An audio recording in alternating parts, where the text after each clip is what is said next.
Hello! In this video, we are going to look at just conducting the interview. So we're going to go over what you're going to ask in the interview, how you're going to record it, and then how you will upload the interview for your assignment. All right, so you started on this page. This is the Ed Puzzle, and I asked you to link this page, or you might want to go back and open up this page while you're doing the Ed Puzzle. So just open it in a new tab. So I already have mine open. I'm going to go over there. All right, so at the top, you're going to see information about when the interview is due.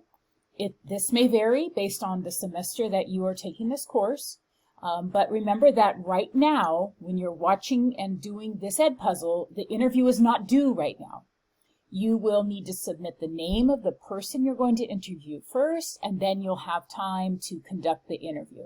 Depending on the term, it can be several weeks or several months. Right now, if you're in a short-term class, you don't have a ton of time. So you see the dates here on your screen. All right. In the previous video, when we went over the course project, we talked about the interview subject. So I won't go over that in detail again. Instead, we'll just assume you have your person and now you're ready to conduct the interview. You may not have the person yet, and that's okay. So the two preferred methods of recording the video, the methods that have been the easiest for students, are to use Zoom. That's like the #1 easiest way, or you can use your phone. That requires sometimes a few extra steps, but if you have recorded videos and uploaded them to YouTube before, then you will not have any problem doing this.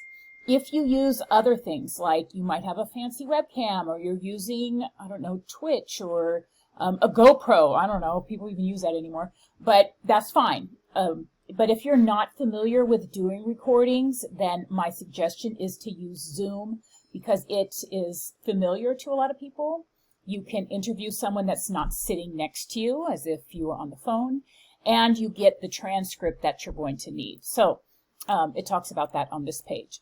Your interview should be a minimum of 10 minutes, and that's in order to get enough information in order to write the paper, because you'll use the content of the interview in the analysis section of your paper. So you're going to analyze what the person discusses by comparing it to terms, theories, concepts from the course.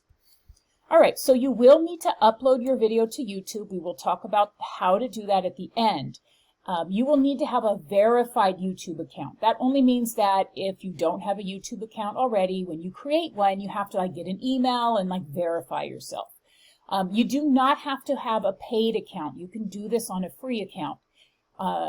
You can set your video to unlisted, which is a privacy setting, and that way it only remains available to whoever you give the link to. And you can be assured, and you can assure the person you're interviewing, that you're not sharing this with the class. You'll only be sharing this interview with me. Of course, if the person wants it to be public, then, you do what you want. But for this assignment, you only have to share the interview with me. All right, there are how-to videos below, and we'll look at that. But first, let's talk about the questions you're going to ask, because that's generally where most people are like, well, what am I supposed to ask? Sometimes, depending on the person you interview, you may not need to ask a whole bunch of questions, but you should be prepared with enough questions to fill the time. Before you ask any questions, though, you need to make this statement here, and it's really just an introduction, introducing yourself. You'll introduce the person that you're interviewing, and they can share their real name or initials, and you'll say this little statement right here. People always ask, does my person that I'm interviewing have to be on the video? They do not have to be on the video.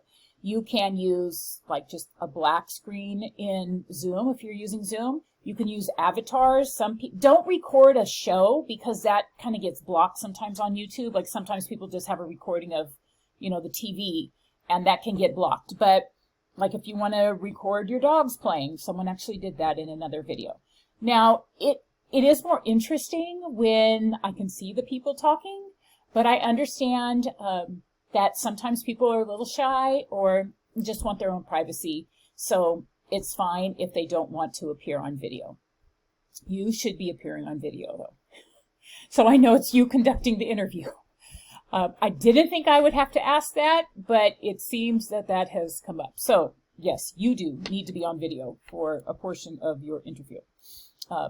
Okay, so the questions that you ask. These are suggested interview questions. You do not need to ask every single question. And some of them may not even apply to the person you're interviewing. So you kind of have to pick and choose. And then if you run out of content, you can always come back to your list of questions. You can revisit things if you feel like you didn't get enough information. But the questions are set up for you to get enough information to write that section of the analysis. So you remember when we did the previous video going over all the sections you're going to have in your paper, several of them were about the sort of analysis section. You had 2 topics that I'm requiring and 2 that you choose yourself. So these questions are aligned to those topics. Now, if the person you're interviewing did not immigrate here or migrate here, then that's probably not a section you're going to write about, because you're not going to get a lot of content from them on that topic. So you just make sure and you skip through those different questions that apply or not. And you may not know until you're interviewing the person. So if you decide to ask a question about immigration and migration history, and then they say, oh, well, you know, I'm like 3rd generation. Well, then you just skip those and go to the next topic. Okay, so you can read through the questions here. You are welcome to add questions. If you're like, oh, Professor, oh, why didn't you have this one? You are free to add questions. This is really just a guide to help you get the information you need to write the analysis.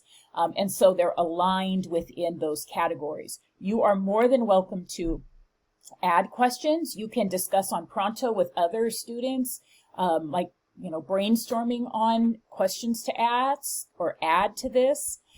So you'll see a lot of options here. Now, one of my favorite parts, and sometimes when people are struggling with, you know, answering the questions, not that they don't understand them, but that just maybe it's too formal, then ask them to tell a story. Ask them to tell a story of their family, their people, their culture.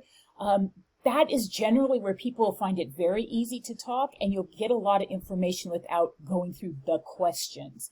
So if you're struggling, just ask the person to tell a story. And I put this down here in the Voices from the People section, some ideas to kind of trigger a story. Some people like to talk, and they'll just talk about a whole bunch of stuff and jump around, and that's totally fine. It doesn't have to be like, this isn't speech class where you have to follow, and I don't even know if they do this, but don't worry about like following any certain script or sticking to your questions or anything like that. If they want to talk, let them talk. If they want to cuss, let them cuss. If you need to speak in another language, that is fine. That is why we use Zoom and YouTube, because that way I can get a translation. So all of those, these are usually the questions that come up. There's a way to make it work. Now, there are some dialects. I know, especially if the individual you're interviewing is from Nepal, some of the other Southeast Asian countries where there's a lot of different dialects. Sometimes YouTube doesn't pick them all up.